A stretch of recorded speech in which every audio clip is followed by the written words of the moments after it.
ये 20 रुपये घेतला हा. चल आला चल चल.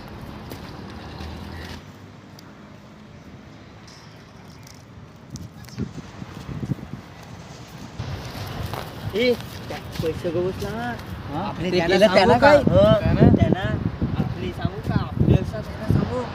हा चला ए ए ए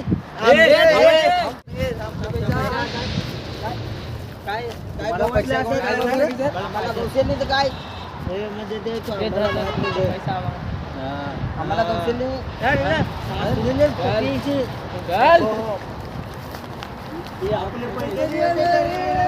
आपले पैसे किती दिलेस ते आपल्याला गवसेल ना ते मुदाम फसवे तुला तुला कुठं कुठं काय माहिती